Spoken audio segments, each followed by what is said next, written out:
أعوذ بالله من الشيطان الرجيم. بسم الله الرحمن الرحيم. وإن كنتم في ريب مما نزلنا على عبدنا فأتوا بسورة من مثله وادعوا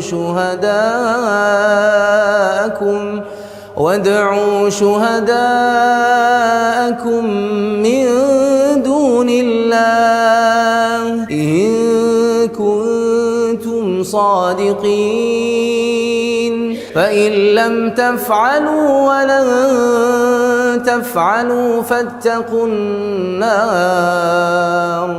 فاتقوا النار التي وقودها الناس والحجارة أعدت للكافرين.